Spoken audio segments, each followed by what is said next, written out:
Tonight I'm rising to speak about EDOs, Environmental Defenders Officers. I want to talk about the exceptionally important role they play throughout Australia, which is essentially legal aid for the environment and people who want to stand up for the environment. And I need to talk about the fact that they are seriously under threat, with some, particularly in South Australia, the Northern Territory and the ACT, at risk of not surviving at all.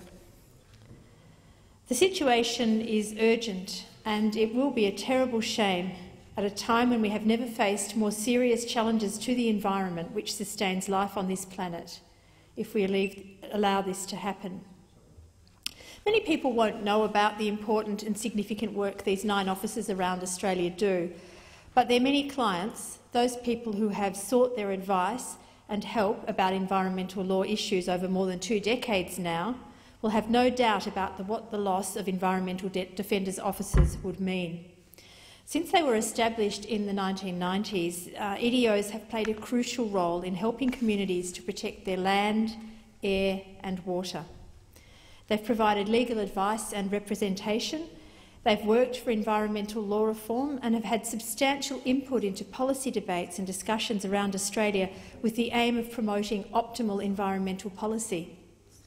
They have even earned a national and international reputation for professional legal work of the very highest order in quality and integrity.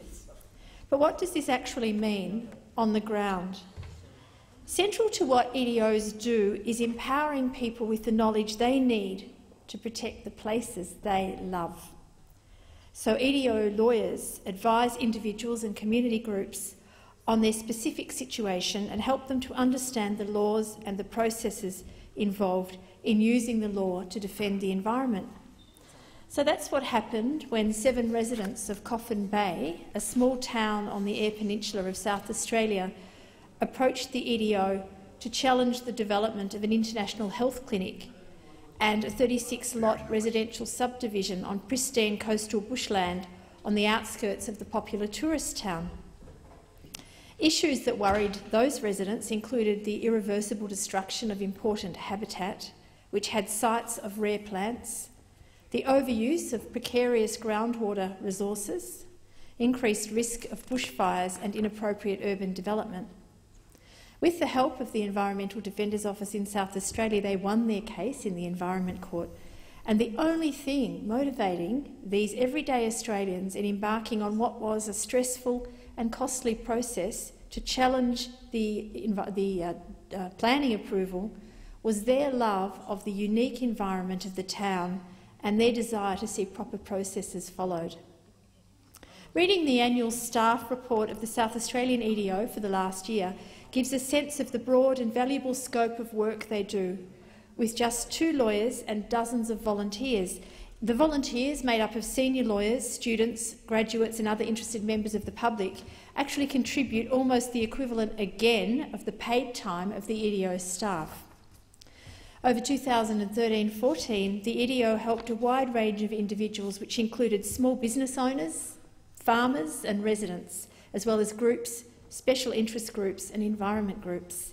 And they were all from various backgrounds and from all regions of South Australia. Many of the cases were planning issues under the State's Development Act, but there were also serious pollution issues under the Environment Protection Act and concerns around local government, native vegetation and water resources. So here's a taste of just some of the particular issues raised with the South Australian EDO in the course of a year. And this would be an example, a sample of the kinds of issues that EDOs around Australia tackle in any given year. Water resources on the Eyre Peninsula, which is a significant but arid farming region in South Australia. Damaged wetlands in the southeast of South Australia, which is a cropping and wine-growing region. Noise pollution from trucks. Regulation of the Port Pirie lead smelter, which has been associated with high levels of lead pollution affecting the health of local people and particularly young children in Port Pirie. Waste treatment. Abattoir effluent affecting the viability of a small business in a rural area. Water licences for mining. Oil and gas exploration by BP in the Great Australian Bight. Clearance of coastal native vegetation. mining waste, decommissioning of a defective drilling well, groundwater contamination, and regulation of unconventional gas extraction. So why is it that organisations that do so much good work are at risk? Environmental Defenders Officers have received Commonwealth funding for 17 years, but a week before Christmas in 2013, shortly after they were elected, the Coalition Government cut $10 million in funding to EDOs in the mid-year Economic and Fiscal Outlook, the MyEFO, and announced it was planning to end any further annual payments. As a result, the Commonwealth funding of EDOs, about $100,000 each per year, ceased in July 2014. It was no coincidence that this Commonwealth Government announcement followed cuts of state funding to the Queensland EDO by Conservative Premier Campbell Newman in 2012 and cuts to the New South Wales EDO by the then New South Wales Premier Barry O'Farrell in 2013. The common link? Intensive lobbying by the minerals and coal industries, especially of Conservative governments, who are incensed to think that legal services which have been funded by governments are effective in helping their clients to challenge government or private actions which threaten the environment we all share, especially if they're so effective that it gets in the way of what other powerful interests want to do.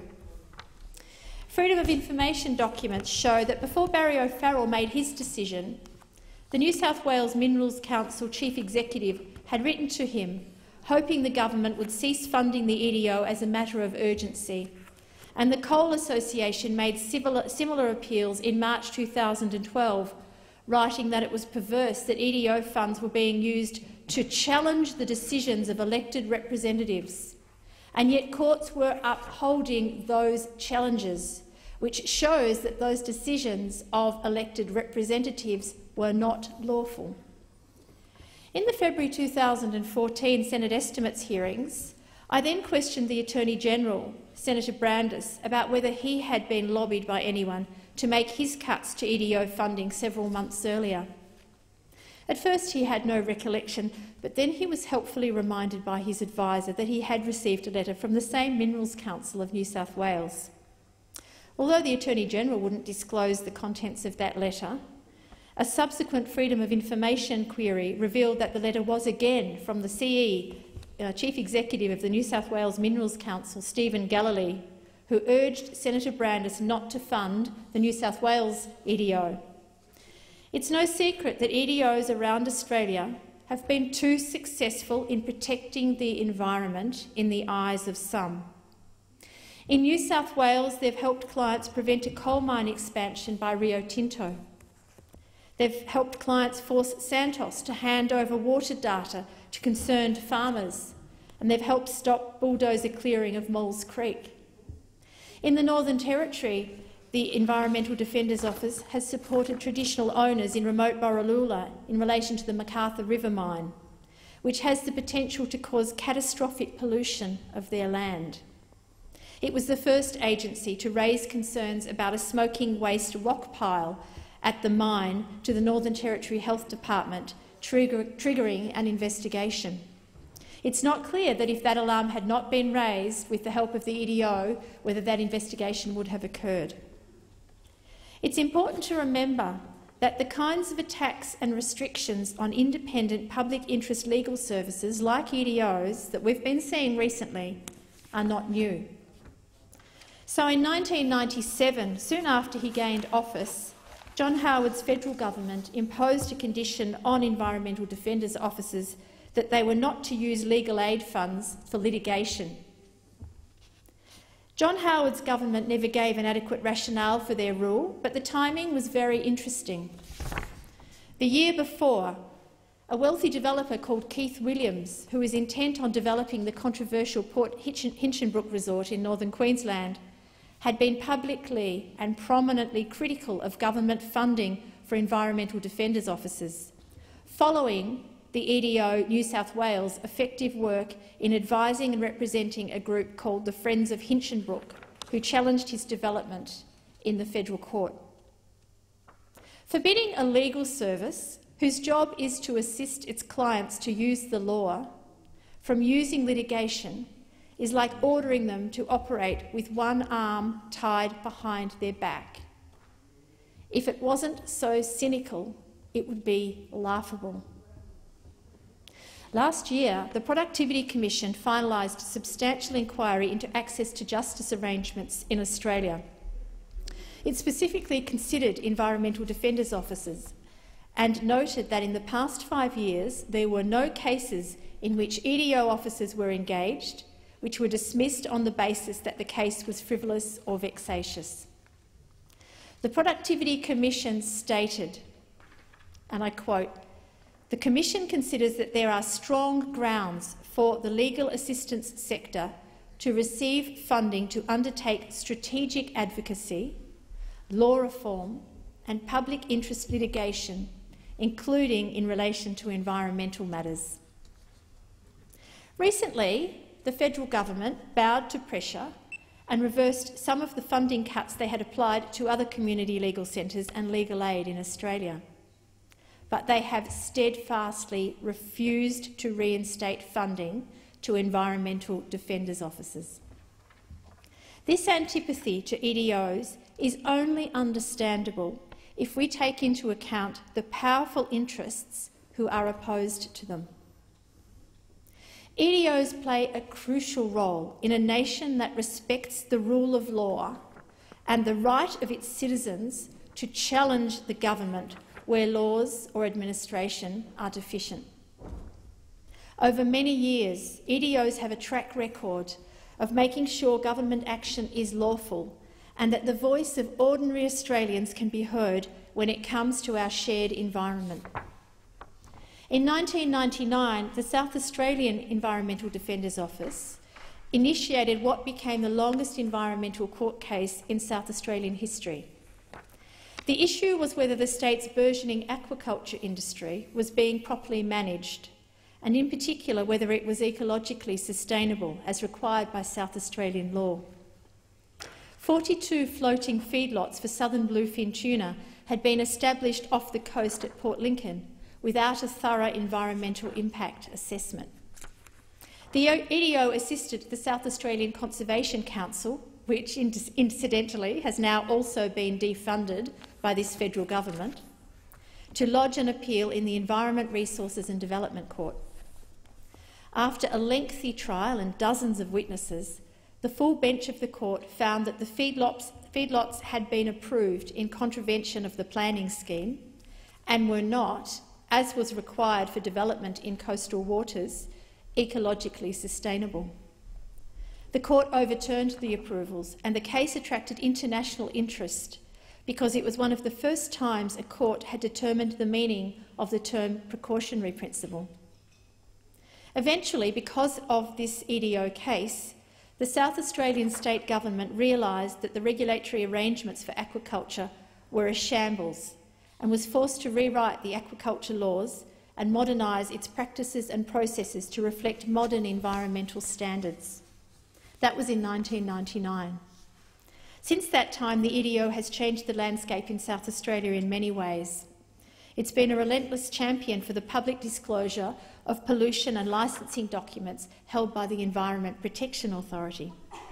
For years, they were extremely difficult to access, requiring the payment of an exorbitant fee and a visit to the city.